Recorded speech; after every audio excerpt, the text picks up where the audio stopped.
gente como é que foi esse clássico entre Flamengo e Corinthians. Jogando em casa, o Flamengo já tinha o status de favorito. E com a fase do Corinthians, o rubro-negro entrou em campo ainda mais favorito.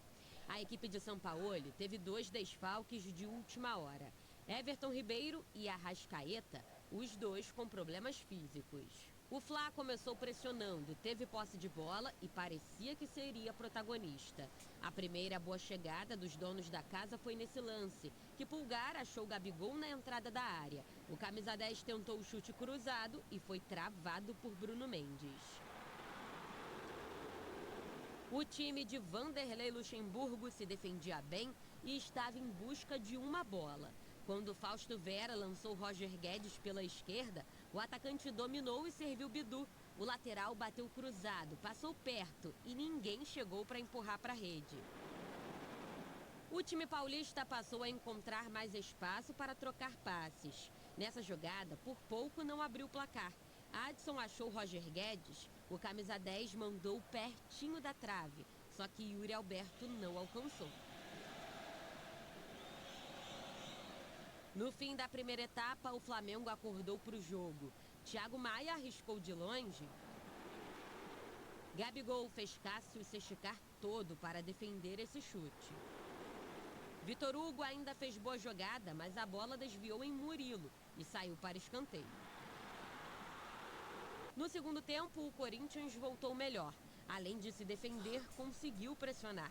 E contou com a ajuda de Santos, que saiu jogando errado, deu a bola de presente para Paulinho, que acionou Yuri Alberto. O camisa 9 chutou em cima do goleiro rubro-negro. No rebote, Paulinho tentou de bicicleta. A bola ainda sobrou para Roger Guedes, que foi travado. Na sequência, Yuri Alberto desperdiçou mais uma chance, dessa vez de cabeça. O time de Sampaoli sofria com problemas físicos. Léo Pereira reclamou de dores na coxa aos 42 minutos do segundo tempo. Mas como o treinador já havia parado a partida 3 vezes para substituições, ele não pôde sair. O camisa 4 então foi para o sacrifício, virou centroavante e também o herói da partida. Aproveitou o cruzamento de Cebolinha, subiu mais que todo mundo e de cabeça fez o gol da vitória. Esa ventaja en el último tercio el time no la tuvo, no tuvo possibilidade. Essa vantagem no último terço o time não teve.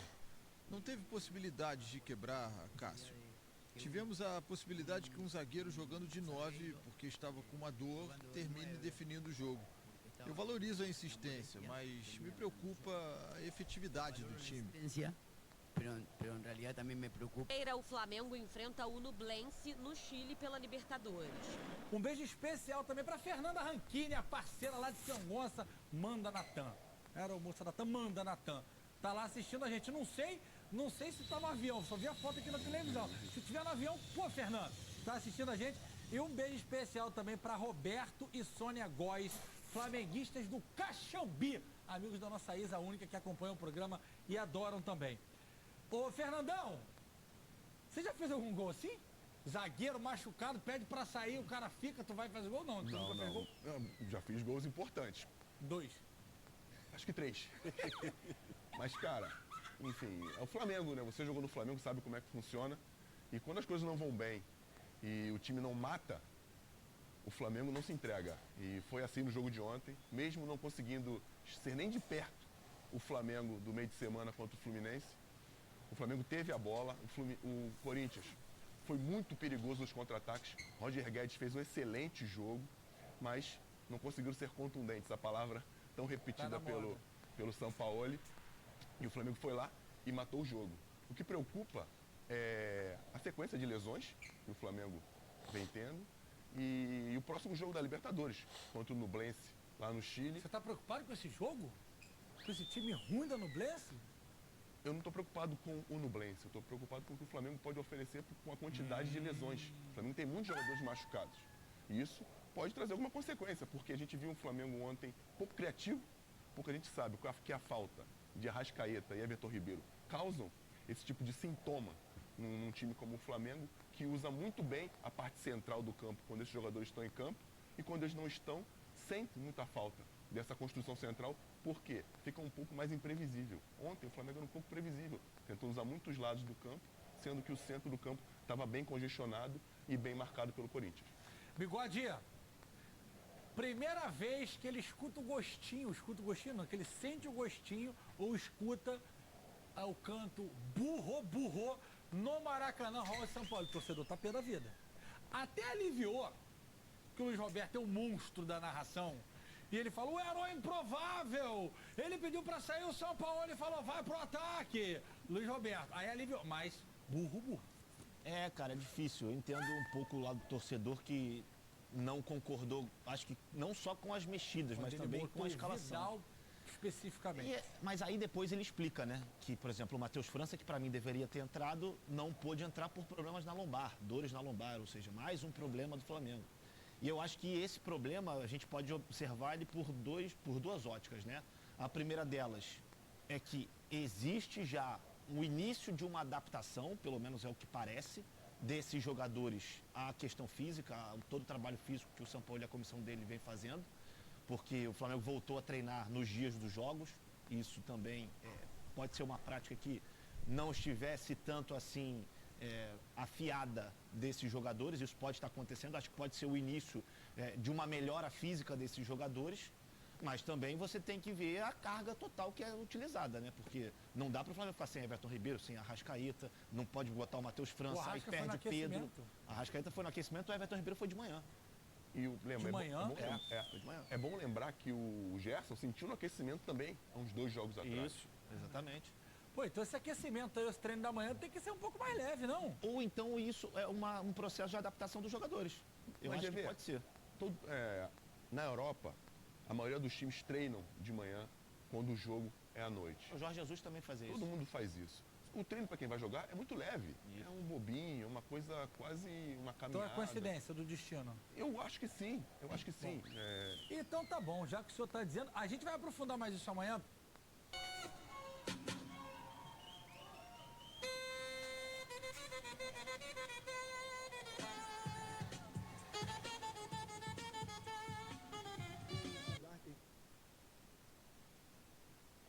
Fala, nação, tudo bem? Separando para vocês aí mais algumas análises do pessoal falando sobre o Flamengo, né? Falando sobre o jogo de ontem, um jogo que teve alguns imprevistos, né? Eu penso que o Flamengo não jogou tão bem porque não teve Arrascaeta e não teve Everton Ribeiro.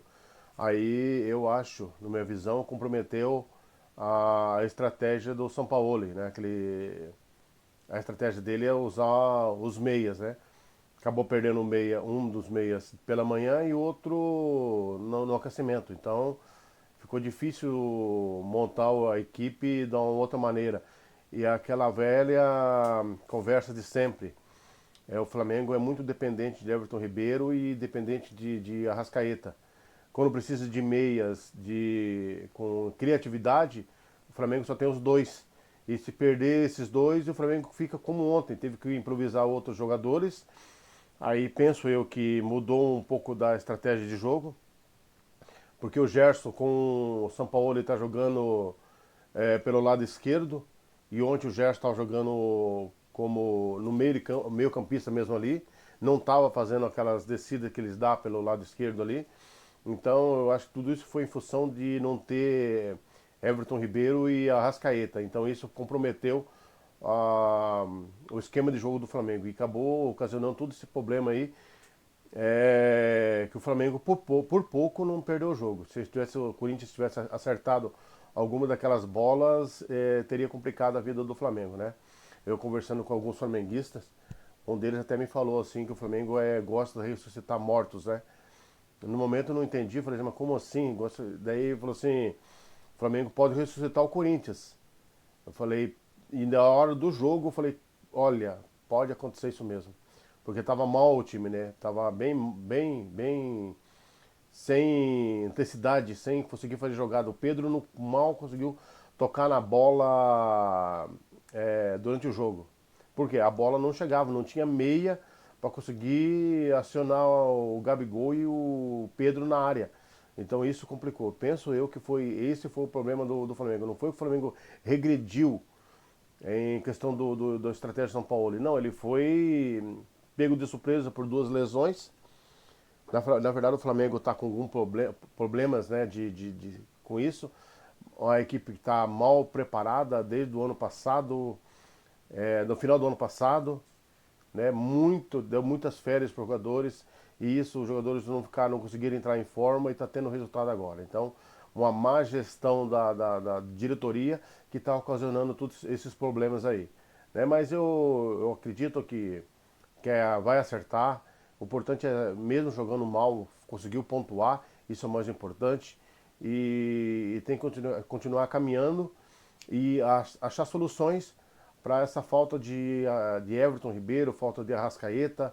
Então esperamos que essas contratações aí dê certo, né? Que venha jogadores que suprir essa necessidade de ter meias de construção de jogo. Tem um monte de volante ali que mais de contenção, não tem assim meio campista para realmente criar jogadas, enfiar bolas, acionar Pedro e Gabriel lá na frente. Então esperamos que dê certo essas contratações aí e que o Flamengo se encaixe aí no restante da temporada, né? Deixei mais uma análise aí, uma entrevista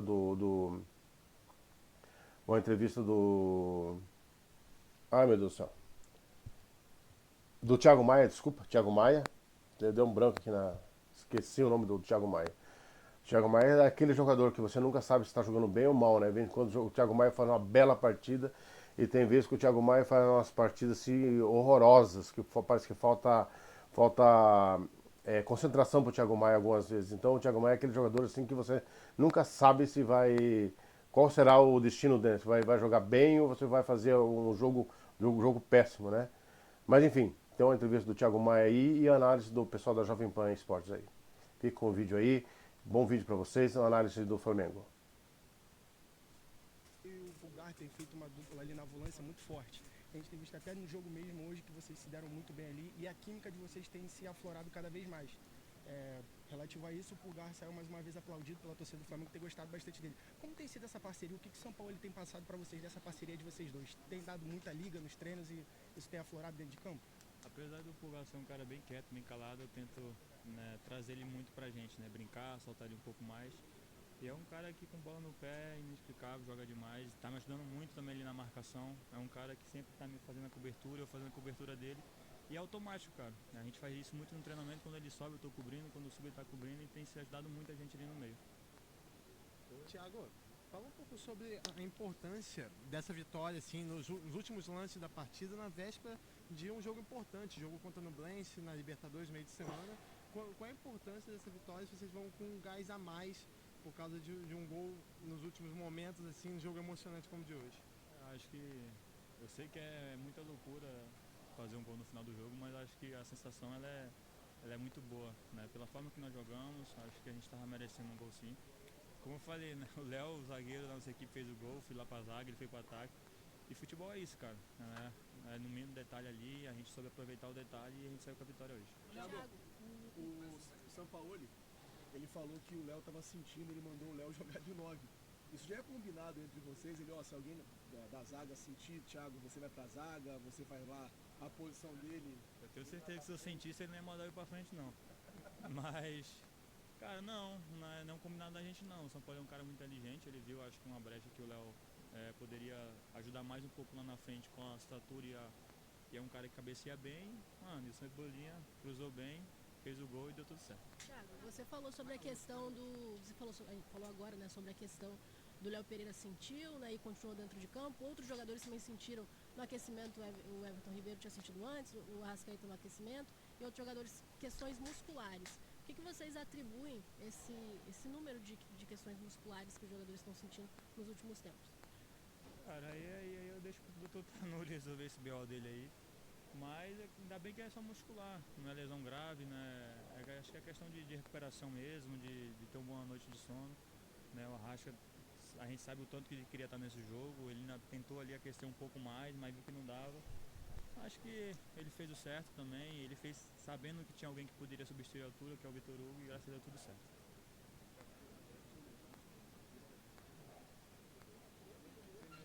Mauro César Pereira, muito boa tarde para você.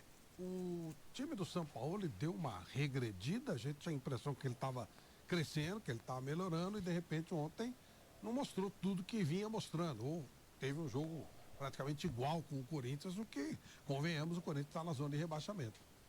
Foi um jogo muito ruim do Flamengo, né? Mas houve jogos também que o Flamengo jogou melhor e perdeu, né? Jogou melhor contra o Inter, jogou melhor contra o Atlético Paranaense, jogou melhor que o Botafogo boa parte do jogo e perdeu os 3 jogos. Ontem foi o contrário, jogou mal, muito mal e perdeu. Acho que a entrevista do São Paulo ontem foi bem esclarecedora, né? Ele falou primeiro da questão física, né? Que está, de fato, sobrecarregando os jogadores e ele acredita que seja necessário passar por esse processo para colocar os caras em forma e em condições de jogar com a tal da intensidade que ele precisa. Todo mundo que conhece minimamente o trabalho dele sabe como funciona, né? Como ele gosta de suas equipes. E o time não tem essa base. Eu acho que isso aí vem de erros cometidos desde o ano passado. Erros da diretoria e dos jogadores. Os 42 dias de férias, aquela preparação equivocada por início da temporada e tudo mais. E mudanças também, né? Mudou o preparador físico na virada do ano e mudou de novo. Ou seja, está mudando de profissional toda hora. Isso tem um custo. Até o Thiago Maia também deu uma entrevista no final falando sobre isso na zona mista, ele saindo, falando dos treinos do São Paulo, como são intensos, como eles exigem muito fisicamente, os treinos, além dos jogos. E ontem o Flamengo não conseguiu de fato jogar. Agora é bem complicado para o técnico, ele perde. O Gerson no aquecimento contra o Botafogo. O Everton Ribeiro de manhã, no dia do jogo, está fora. Aí no aquecimento o Arrascaeta também se machuca. Aí no primeiro tempo o Fabrício Bruno sente alguma coisa, mas segue em campo. E no final, o Léo Pereira também sente lá uma lesão muscular e só ficou em campo porque não podia mais trocar, que ele já tinha feito 3 interrupções para substituições, então ele não podia mudar mais. Por isso que o Léo Pereira foi lá para o ataque, para não comprometer, né? O jogador que está mancando não pode ficar na defesa, na zaga. Estica uma bola em cima do adversário, não consegue correr. Ele está jogando bem, hein, Mauro? No primeiro momento ele foi até para a função de volante, ele ficou ali posicionado, o Thiago Maia na zaga, depois ele foi andando lá para a área. Agora... O Betinho, muito boa tarde. O Corinthians tem o que comemorar? Essa euforia toda vale ou você concorda com o Mauro César que está um pouco precipitado demais? É assim, boa tarde a todos. É mais ou menos na linha do que falou o Mauro César, assim, começando pelo lado do vencedor. Também destaque, tinha falado isso em outros jogos, quando o Flamengo perdeu, mas jogando bem. Uma coisa legal, mas eram 3 derrotas doloridas, mas compreensíveis pela qualidade dos rivais. Ontem não foi um bom jogo do Flamengo, as mudanças não foram legais, isso vale para o Flamengo, vale para o São Paulo, vale para todo mundo que está em 3 ou até mesmo em 2 competições. Está todo mundo desgastado mesmo. Quase todas as análises que você faz dos jogos da rodada, sobretudo de quem tem 2 ou 3 competições, passa muito o desempenho na segunda etapa pelo desgaste. Mas do Flamengo não é só isso, o Flamengo não teve uma atuação feliz, muito que o Corinthians surpreendeu, primeiro positivamente sim, porque não jogou o que vinha não jogando, digamos assim, foi uma das melhores atuações do Corinthians, mas é mais ou menos como elogiar os grandes sumistas da Bulgária. A gente não tem visto boas atuações do Corinthians em 23 e conseguiu achar contra o Flamengo. Você não sabe como foi o jogo e foi 1-0, falou, normal, o Flamengo está em viés de alto, o Corinthians um horror, sem evolução, normal. Mas sabendo como foi o jogo, o primeiro tempo mais equilibrado e sobretudo a segunda etapa, o Corinthians teve as melhores oportunidades até o jogo dar uma equilibradinha, mas como destacou o Nilson, era jogo para 0-0, para 1-1 e estava bom demais, ficou pavoroso, com mais uma superação do Léo Pereira para superar por alto e se superar lesionado para fazer o gol da vitória, que acabou sendo justa porque só acho injusto